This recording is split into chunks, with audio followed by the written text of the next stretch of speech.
Merci. Bonjour à tous. Good morning, everyone. Thank you for being at McMaster, and thank you to McMaster for hosting us. Over the last 2 days, Cabinet has had a very good discussions about a range of issues facing Canadians. One of the top issues was the struggles families continue to face with global inflation, which is raising the costs of basic things like groceries. On sait que l'inflation cause beaucoup de stress pour les Canadiens, surtout après plusieurs années d'incertitude. C'est pourquoi, l'automne dernier, on a aidé la classe moyenne et les personnes qui travaillent fort pour en faire partie. En novembre, on a doublé le crédit d'impôt pour la TPS pendant 6 mois pour 11 millions de Canadiens. On a créé la prestation dentaire canadienne pour permettre aux familles qui en ont besoin d'amener leurs enfants de moins de 12 ans chez le dentiste. On offre aussi un supplément de 500 $ à l'allocation canadienne pour le logement. Environ 1,8 million de locataires à faible revenu sont admissibles. And we continue to deliver support through the Canada Child Benefit, which goes up with the cost of inflation, as do Canada Pension Plan benefits and the Guaranteed Income Supplement for seniors. A 10% top-up for OAS to seniors 75 and older, and support for low-income workers through the Canada Workers Benefit. We know that the very best way to ensure Canadians have a good quality of life is to make sure they have good jobs. The most recent report shows that our jobs recovery from the pandemic demonstrates sustained strength. Unemployment is at historic lows, and we have record high labour force participation, including record high participation of women in the economy. This is keeping our economy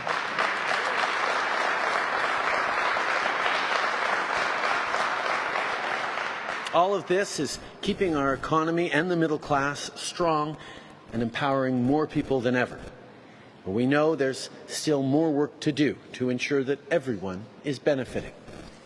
Our government is committed to building an economy that works for all Canadians, and we've made a lot of progress in the last year. We've helped secure jobs for the next generations of steelworkers by investing in projects like Dofasco's decarbonisation facility right here in Hamilton that'll see Canada manufacture some of the cleanest steel in the world.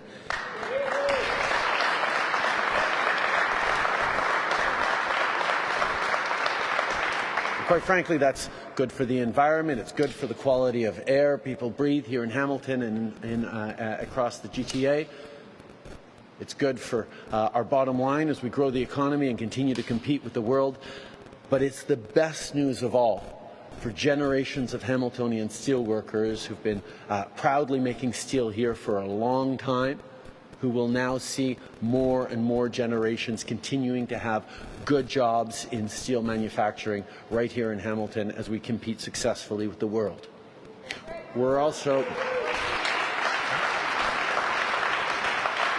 investing to create new opportunities for resource workers across the country, like the workers I met in Saskatoon last week who are mining the critical minerals and rare earth elements used to make the batteries our computers and smartphones and electric vehicles rely on.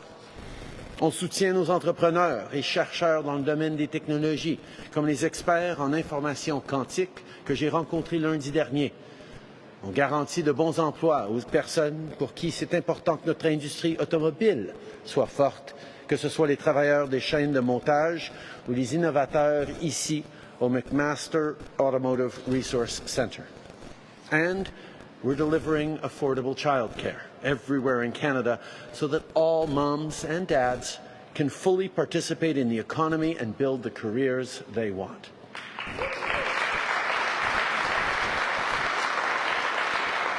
Last year, we worked with provinces and territories to reduce fees by 50% for families with children in licensed daycares. This is saving families thousands of dollars every year. And I've been hearing from families, from parents right across the country who've talked about how the fact that we've dropped childcare fees has made a huge difference at a time where the price of so many other things are going up. Gives them the breathing room they need to be able to support their family and continue to be incredibly optimistic about our future. Now, we've done a lot to deliver for Canadians over the past few months, and we're not going to slow down because we know there are still a lot of big issues to tackle. Top of mind for a whole bunch of people is the state of healthcare in Canada. Our universal system has long been a model to the world, and Canadians are rightly taking enormous pride in it. But what Canadians are experiencing right now is simply not living up to that promise or pride. Too many people don't have access to a family doctor or a nurse practitioner. Wait times in emergency rooms across the country, particularly in rural areas, have become dangerously long. Healthcare workers themselves are under incredible strain as they've stepped up over these past 2 years. So many of them are on the verge of burnout. So many of them continue to work incredibly long hours to keep everyone safe, but need extra support. Got an email a few weeks ago from Trish in Lanark, Ontario, saying that universal healthcare in Canada is something that makes her proud. That she wants her leaders, political, at municipal, provincial and federal levels, to be working together to make sure it's sustainable. And of course, that's something that we want too. Pendant la pandémie, on a apporté un soutien supplémentaire de 72 milliards de dollars à nos systèmes de soins de santé. On l'a fait pour que les provinces et territoires puissent continuer de fournir des soins et des services pour les Canadiens pendant ces moments difficiles. Mais on sait tous que la pandémie a été difficile pour nos systèmes de soins de santé. Et on sait qu'il faut l'améliorer, apprendre des faiblesses et des défis qu'on a vécus au cours des dernières années pour assurer qu'on est là pour soutenir les Canadiens dans les années et les décennies à venir. Alors, au cours des derniers mois, notre gouvernement a travaillé intensément avec les provinces et territoires sur la meilleure façon de relever ces défis. Now, let's be clear. Providing money is certainly part of the solution, and we will do that. But funding alone won't solve the issues that we're seeing. Canadians need to see improvements, better results and outcomes, including timely access to family doctors no matter where you live, a strong and sustainable health workforce, access in a timely fashion to better mental health care, and access to digital health information that follows them to any health professional they see.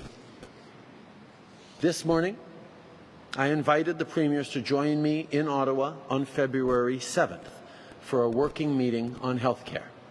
It'll be an opportunity to share with them our plans to support the healthcare systems across the country, hear their priorities for investment, and start working together concretely to ensure that we're transparent about how this money is being invested so Canadians can have the confidence that they'll get the high-quality healthcare they deserve for years to come. On va avoir besoin d'informations fiables pour pouvoir répondre aux besoins des Canadiens. Les provinces, les territoires ne sont pas tous pareils. Comme tout médecin peut vous le dire, pour traiter un problème, il faut d'abord avoir le bon diagnostic. Reliable, universal public health care is fundamental to Canadians, and we need to keep it that way. Canadians work hard, pay their fair share, and make sure that no matter who you are or where you live, you can always access health services based on needs, not on your ability to pay. We've got a big, amazing country built on strong, progressive institutions like public health care that Canadians care deeply about. And we're doing the hard work of strengthening health care and making sure that we all live up to the promise of this country. Les Canadiens veulent des dirigeants qui agissent. Notre Conseil des ministres va continuer de faire avancer les choses. We'll continue to work with leaders of any jurisdiction and any stripe to make sure that we're delivering for Canadians, because we know that now is not the time for divisive or obstructionist politics. We'll keep tackling climate change. We'll keep addressing income inequality. We'll keep growing the middle class. We'll keep fighting for you. And we'll keep building an economy that works for all Canadians. Merci beaucoup tout le monde.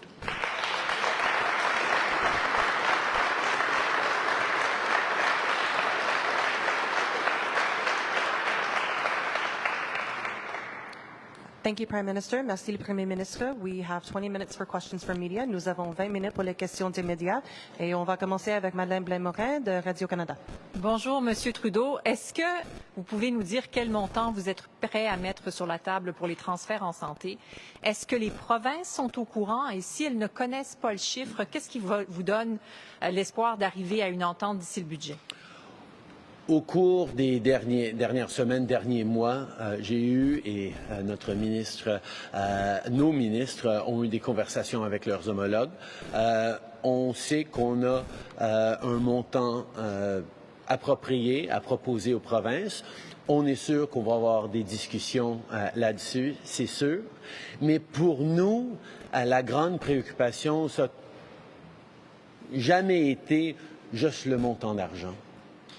Je pense que les Canadiens savent très bien qu'au cours des années, il y a eu énormément d'investissements dans nos systèmes de santé qui n'ont pas toujours été traduits dans de meilleurs résultats dans les systèmes pour les Canadiens. Et ce sur quoi on est en train de travailler maintenant, c'est de s'assurer qu'on met l'emphase sur les résultats. Et c'est exactement ce que les provinces eux-mêmes veulent. On respecte et on sait très bien que c'est aux provinces de livrer les systèmes de santé, mais nous pouvons nous assurer qu'il y a une meilleure coordination entre les différentes juridictions, que les résultats soient clairs pour les Canadiens, qu'on ait des dossiers médicaux informatisés qui puissent mieux assurer des résultats pour les Canadiens.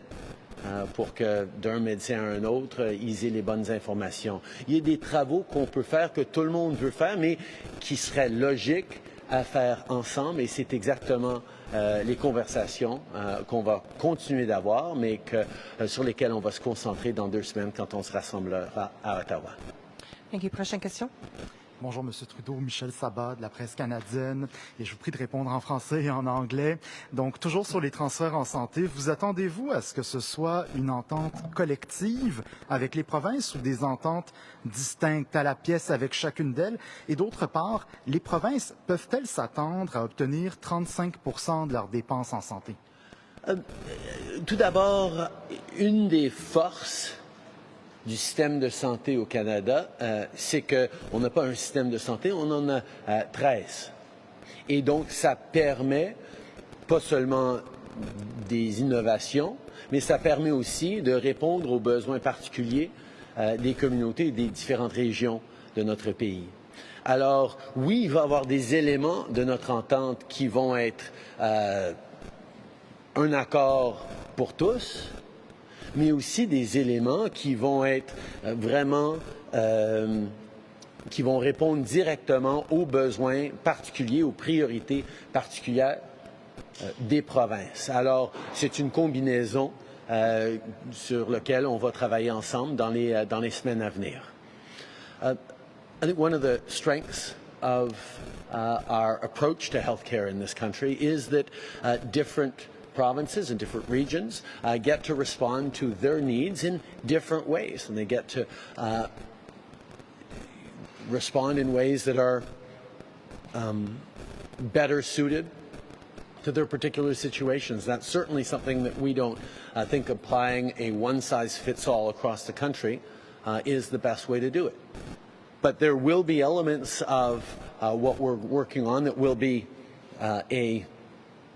an agreement with the entire country.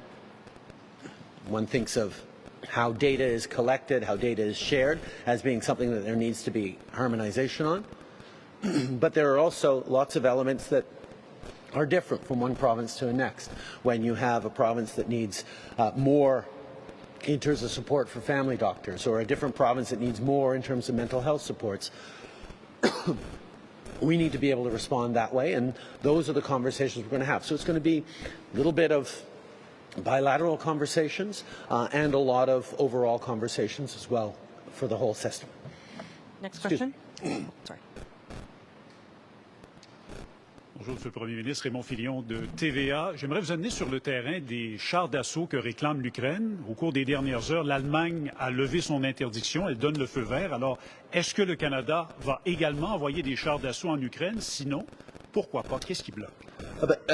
Tout d'abord, comme tu sais très bien, Ray, comme tout le monde le sait, le Canada a toujours été là pour appuyer l'Ukraine avec de l'aide humanitaire, avec de l'aide financière, mais aussi avec des armements de façon significative. On est là pour continuer à fournir de l'aide militaire à l'Ukraine, aux Ukrainiens, parce que on doit voir l'Ukraine gagner dans ce conflit que la Russie a instigé chez eux de façon illégale.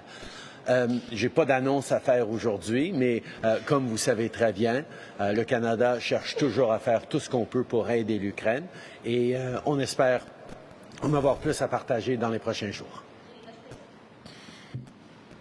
As you all know, Canada has stepped up significantly and without hesitation to support the Ukrainian people and Ukraine itself in its defense of its sovereignty, of its territorial integrity, of the principles and values that underpin all of our democracies against Russia's illegal and horrific invasion.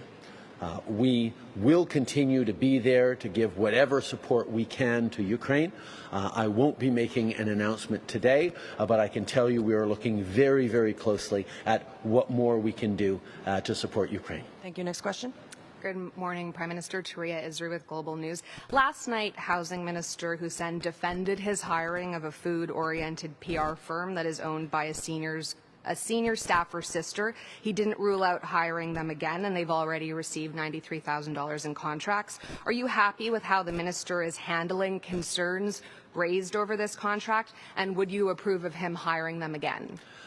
I think it's extremely important that all politicians and all members of Parliament and all ministers continue to look for whatever ways they can to connect with constituents, to share in our priorities and to make sure we're listening and learning from constituents and serving them well.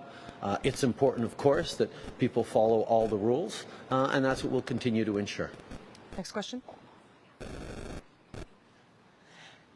Need a minute, or? The transit union in Toronto is very concerned about the level of violence that is happening on transit. They're asking for a federal task force or some federal help to sort this out. What do you say to them? Keeping Canadians safe remains one of the top jobs that all orders of government need to put at the forefront of everything they do. We will, of course, continue to work with the province and with the city on making sure that Canadians are safe. If there's a role for the federal government to step up, we will no doubt step up. It's something that we're happy to partner with provinces and municipalities on. Thank you. Next question, CHCH. Hi there, Prime Minister. I'm Matt Ingram from CHCH News. You're here to talk about a struggling economy. Well, people in Hamilton are struggling significantly. Rents have skyrocketed. The cost of food has increased.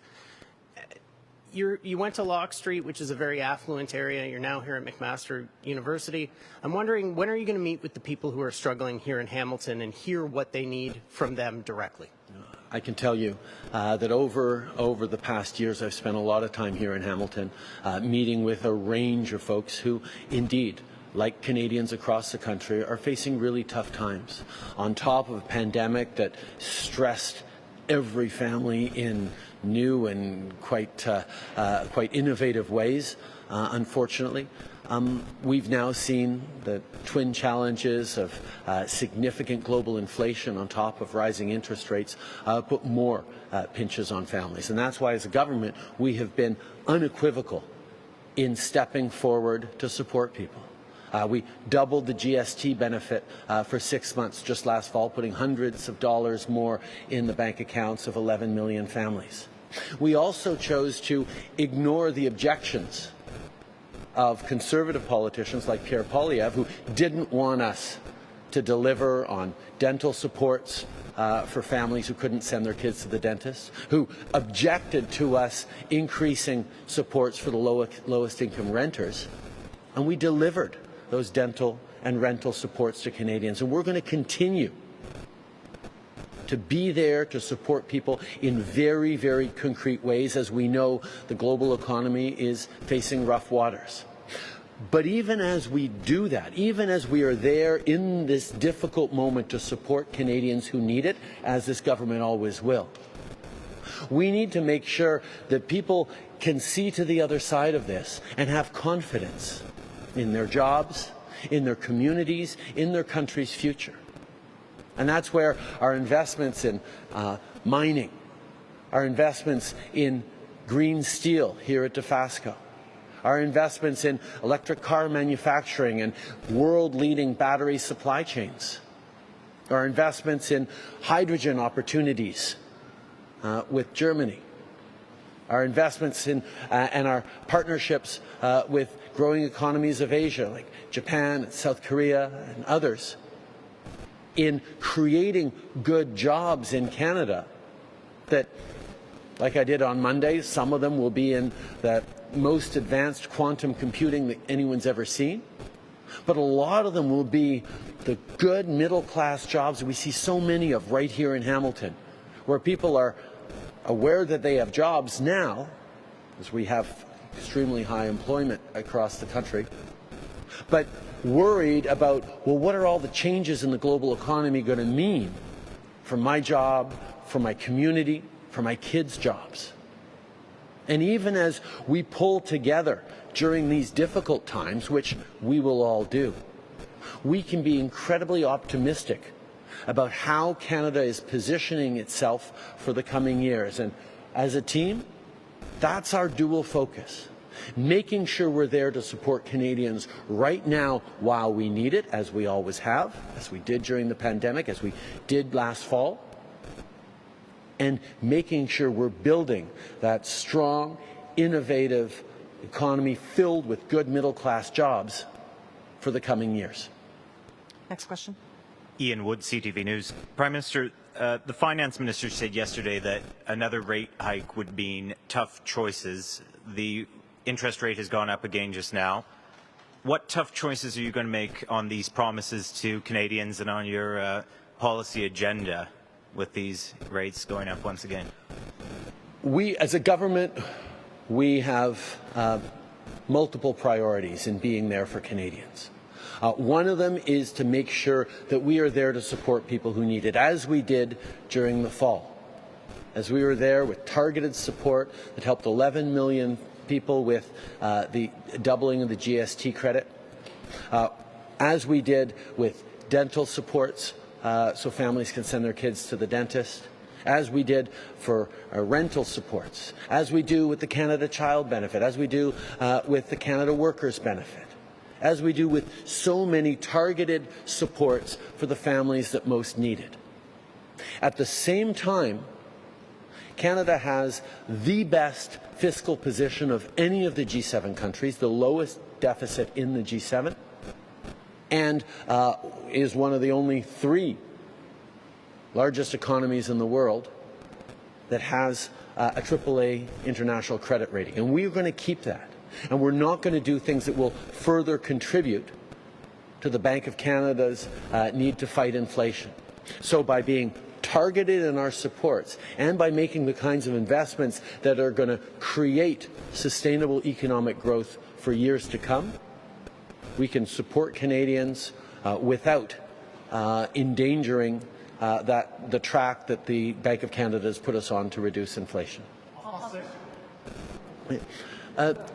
En tant que gouvernement, on a plusieurs priorités en même temps. Une, bien sûr, c'est d'être là pour appuyer les Canadiens qui en ont besoin.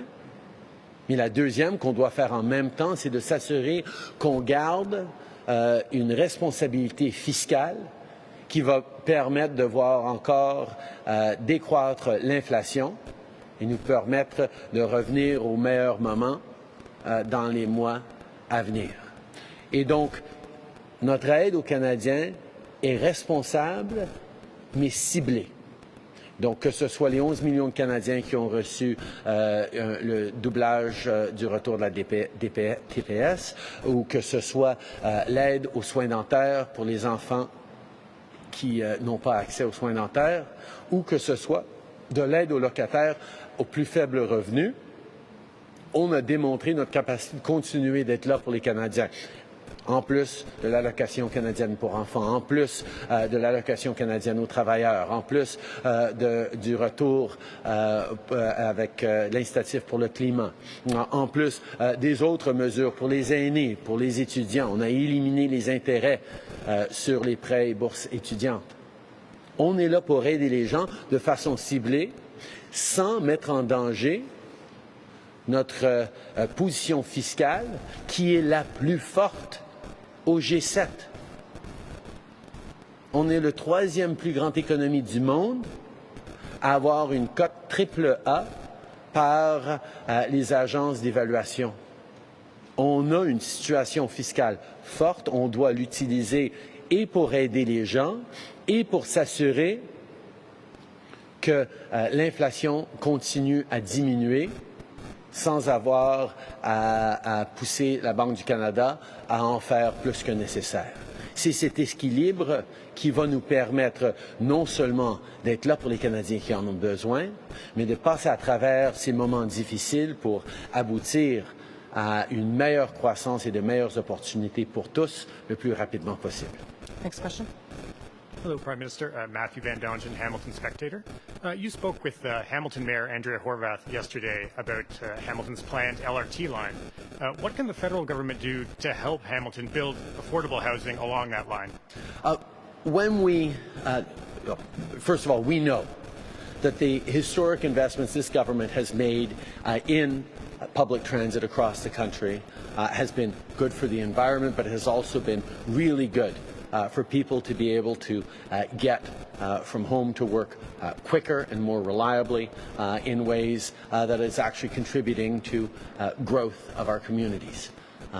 Making sure that the growth that happens around these new transit lines includes affordable housing, includes a plan that is there for everyone, is really important to us. When we first made agreements with the provinces, it was with the province of Ontario in this case, it was clear that there needed to be a role for affordable housing in there. And as we move forward, once we receive an actual business plan and project plan from the province on the LRT, we will ensure that there is an appropriate proportion of affordable housing built into those plans. But it's something that Mayor Horwath has been very, very strong on, that we absolutely agree with her on, and it's something even that I know Premier Ford is very alert to, the need to build more affordable housing for people. So we're very much looking forward to seeing that happen.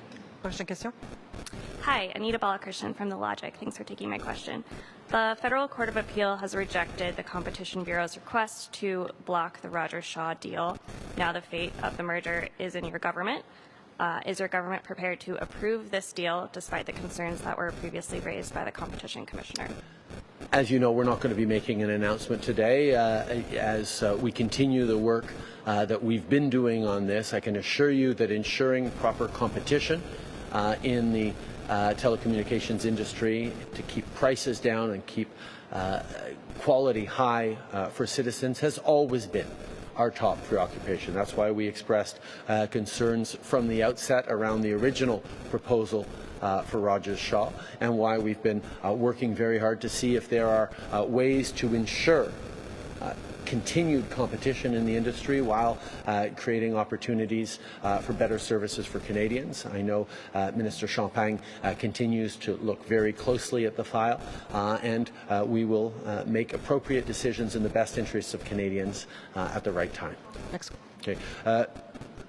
Notre préoccupation, c'est toujours d'avoir plus de compétition dans le secteur des télécommunications pour assurer et la qualité et la compétitivité et des bons prix pour les consommateurs.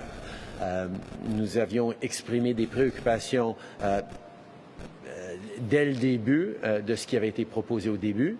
Nous sommes en train maintenant de travailler avec les différents partenaires et je peux vous assurer que le ministre Champagne continue de regarder très attentivement pour s'assurer que ce qui se passera dans cette industrie-là sera toujours dans l'intérêt des Canadiens.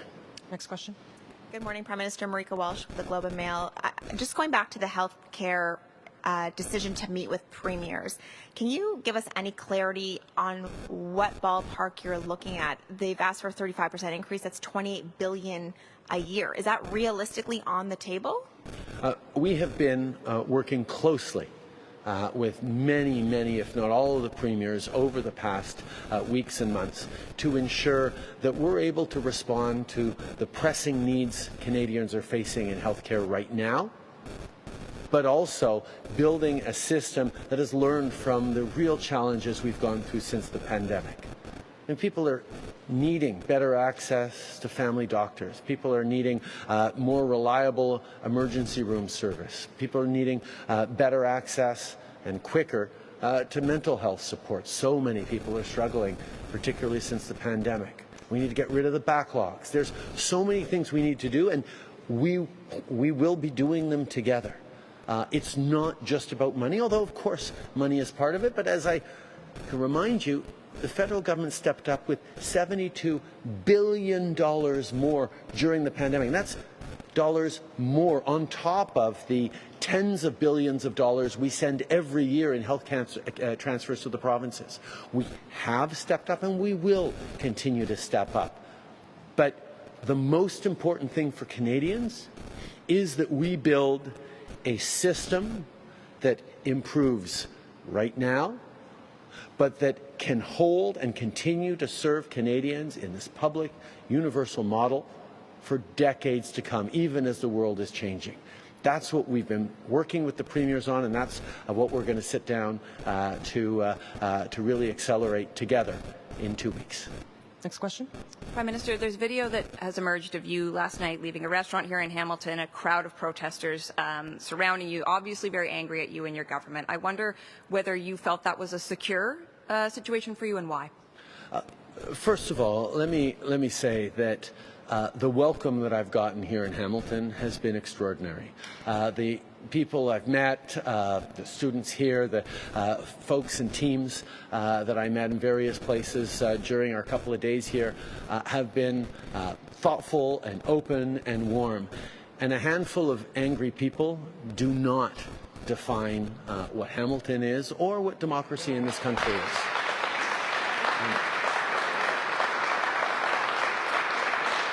It's really, really important in our democracy that people can express their disagreement or displeasure or even anger with various governments. That's really important.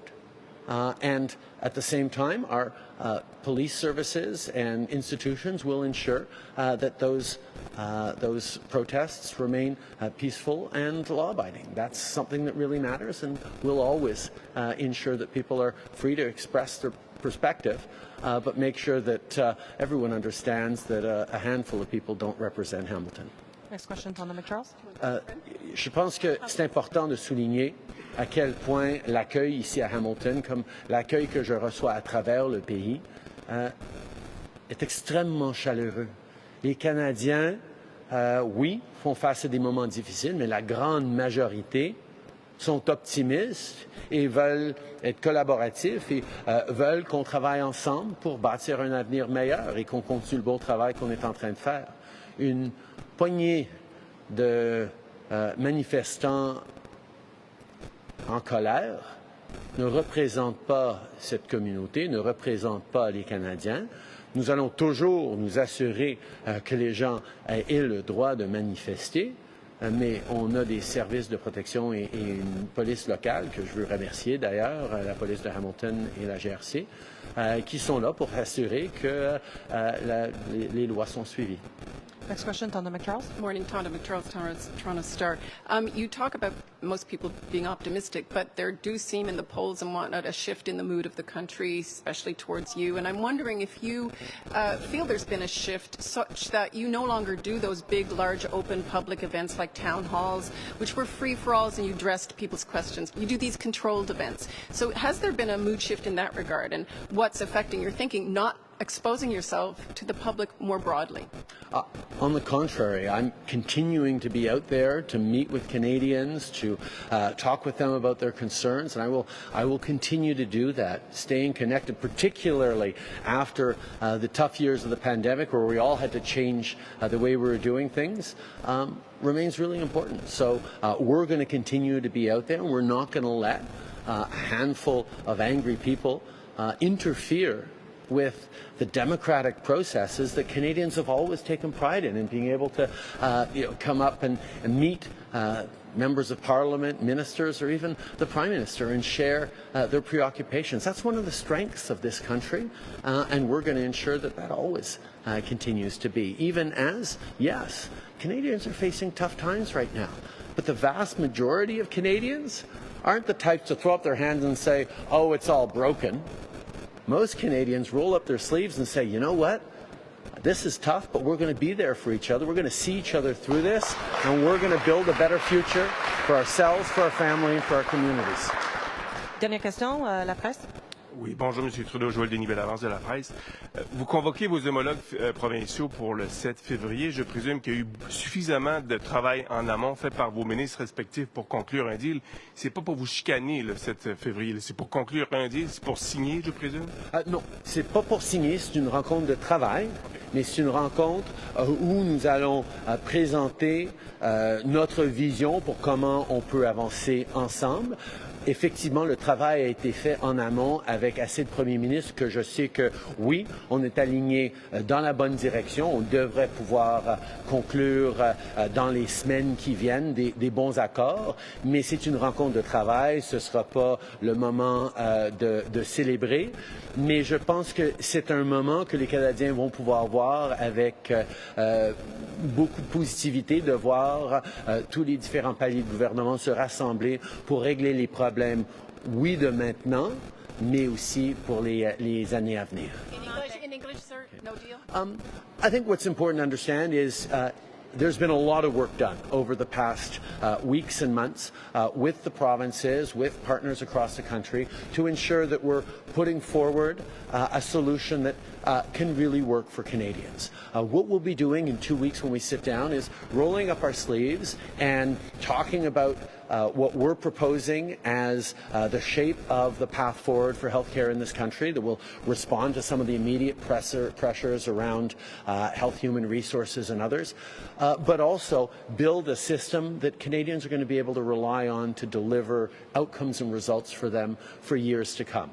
So it'll be a good moment for us to gather, but we're not going to be signing deals on that particular moment. It'll be about starting the very direct hard work of the bilateral arrangements that will happen with every province, while at the same time we move forward with a frame around data and health information and results that I think every Canadian wants to see.